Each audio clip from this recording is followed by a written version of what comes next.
L'ordonnancement de la société humaine est tel que les grands hommes sont toujours critiqués. Quelle qu'en soit la positivité et la pureté de l'intention, aucun homme n'a su échapper à cette règle aussi vieille que le monde. Pas même Samuel Eto'o qui, après une carrière relativement riche en trophées et en prestations phénoménales, fait son retour au sein du football camerounais en vue de booster la qualité du football et de redonner au football camerounais ses lettres de noblesse d'antan. Immédiatement après son élection à la tête de la Fédération camerounaise de football, c'est la débandade. Les critiques vont dans tous les sens. Ces milliers de détracteurs ne ménagent aucun effort pour ternir son image et celle de l'institution placée sous sa direction. Et malheureusement, certains dirigeants camerounais se prêtent aussi à la danse. L'une des plus grandes provocations qu'a fait face Samuel Eto'o en tant que président de la Fédération camerounaise de football est celle de la nomination du nouvel entraîneur des Lions Indomptables du Cameroun ainsi que d'un staff technique pour les Lions Indomptables du Cameroun sans le consentement de la Fédération camerounaise de football. Une situation que Samuel Eto'o a su gérer et s'en sortir sans la moindre égratignure. Non, je ne le fais jamais au ministère. Je vous prie de respecter notre règlement. Je ne le fais pas. Vous m'avez l'entendre de faire pour Ne faites pas de bruit ici. Vous m'avez Je dois beaucoup de respect, mais... On se connaît. Ok, respectez-vous. On se connaît. Respectez-vous. Et je vous respecte également. Merci beaucoup. Maintenant, je peux travailler avec mes collaborateurs? Non, vous ne travaillerez pas avec vos collaborateurs parce que j'ai une instruction du ministre. Faites votre travail. Voilà. Comment vous allez? Bienvenue chez vous. Je vous demande. Ça va. Vous allez bien? Venir ici, c'est fort. Tu sais, ça fait bien. Vous allez bien? Très bien, je vous remercie. Merci. Je vous remercie. On s'en va. On sort. Vous allez bien? Mais le président a fait comme le président a fait l'action qu'il a convoqué. C'est moi la moindre chose. Dérangez pas mon lieu de travail et vous me connaissez très bien. Monsieur Eto'o. Ici, vous n'avez pas parole. Monsieur Quand je viens au Eto'o. ministère, je Monsieur vous Eto'o. respecte. Ici, je Je suis vous le seul interdis patron. de lever Et votre vous ton. ne le faites pas, monsieur vous Zolo. interdis C'est de la lever dernière votre ton. fois. Je vous interdis de lever C'est la votre ton. dernière fois. Je vous interdis de lever le temps. Appelez-moi la sécurité, vous le mettez dehors. C'est la dernière fois, vous avez compris. Et je vous prie, monsieur le sélectionneur, soit vous restez, soit ne me touchez pas comme ça, monsieur le sélectionneur. Je suis président. Pourquoi tu parles comme ça? Non, non, non. Je suis président, monsieur le sélectionneur. Si Je vous suis- voulez je travailler suis avec nous... entraîneur ici, alors Non, non, non. c'est rien Vous à êtes faire. entraîneur parce que je vous ai nommé. Vous n'êtes pas entraîneur parce que quelqu'un d'autre vous a nommé. Vous avez fait beaucoup de manquements. Et je vous prie de rester dans cette réunion. Parce que si vous ne restez pas, je suis obligé d'interroger mon comité exécutif.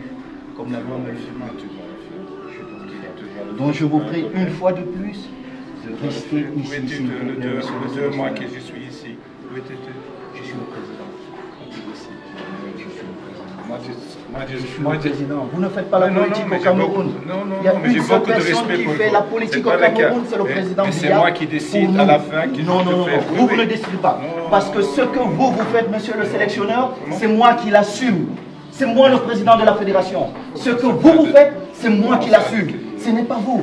Dans votre pays, je ne le fais pas. Et vous ne me parlez pas comme ça, monsieur le sélectionneur. N'oubliez pas, en tant que footballeur, vous ne pouvez jamais me parler. Donc maintenant, je suis le président. Vous ne me parlez pas comme ça. D'accord? Vous vous asseyez et on travaille. Arrêtez un peu ce bordel. Il est temps d'arrêter ce bordel. Mais c'est pas possible. Mais vous pensez que vous êtes dans quel pays, monsieur? Vous pensez, je peux faire ça en Belgique?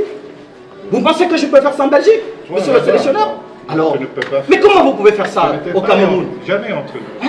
J'ai été entraîneur. Alors, pour 3 semaines. Oui, et j'ai été très très grand joueur. Très très grand joueur. Non, non. Beaucoup, beaucoup. Merci Félicitations.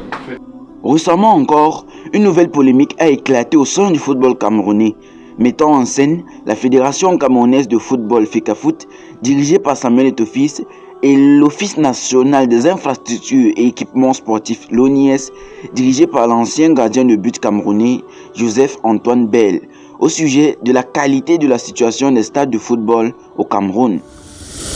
Alors que la Fédération camerounaise de football, dirigée par Samuel Eto'o, a enclenché depuis 2019, date à laquelle il est élu président de la Fédération camerounaise de football, la restauration du football local, M. Joseph Antoine Bell, responsable de l'Office national des infrastructures et équipements sportifs du Cameroun, s'est avéré être un véritable adversaire et obstacle pour l'épanouissement du football camerounais. En ce sens, que la Fédération camerounaise de football est obligée et contrainte de délocaliser chaque match des Lions indomptables du Cameroun dû à la dégradation de plusieurs stades de football du Cameroun placés sous la tutelle de l'ONIS chargé de l'entretien des stades de football au Cameroun. Rappelons qu'il y a de cela à peine une seule année, M. Joseph-Antoine Bell, dirigeant de l'Office national des infrastructures et équipements sportifs du Cameroun, faisait état de ce que les stades de football au Cameroun étaient impeccables et prêts à accueillir de multiples matchs de football.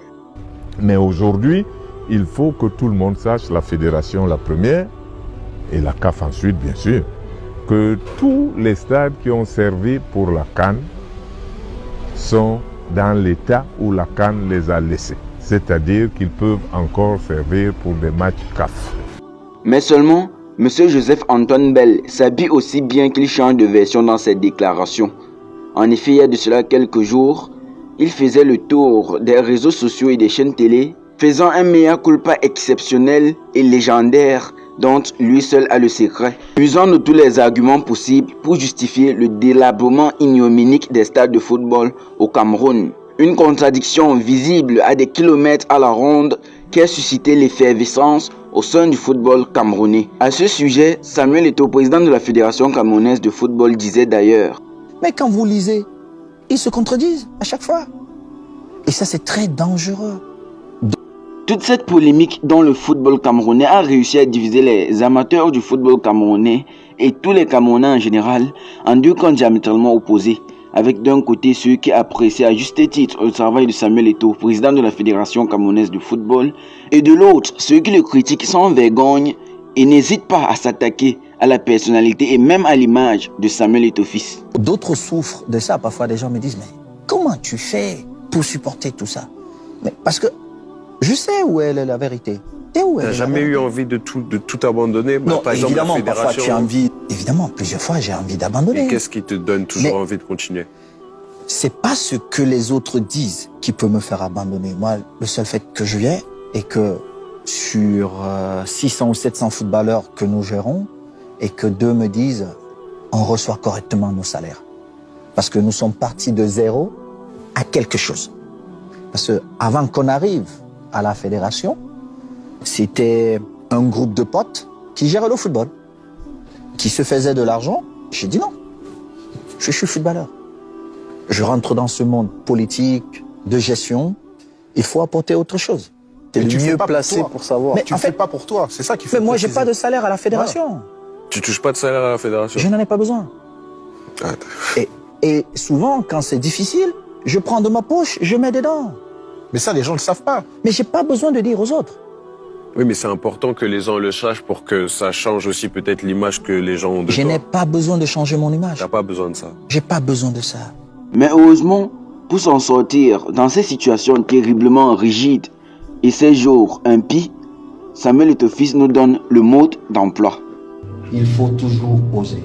Ne t'arrête jamais. Les critiques seront toujours là. Accepte-les. Parce qu'en réalité, ceux qui te critiquent ne comprennent pas. Ils ont des habitudes. Et les habitudes, surtout les mauvaises, ont ceci de difficile. Elles ne veulent pas partir. Il est donc très essentiel de connaître toute l'histoire avant de prendre parti dans ce conflit opposant Samuel Eto'o fils contre le monde. C'était tout pour cette édition des enquêtes du Transistor, destinée à vous éclairer sur le lynchage que subit le président de la Fédération camerounaise de football, Samuel Eto'o, depuis son élection à la tête de la Fédération camerounaise de football en 2019. Merci d'avoir suivi et à très bientôt pour un nouvel épisode des enquêtes du Transistor.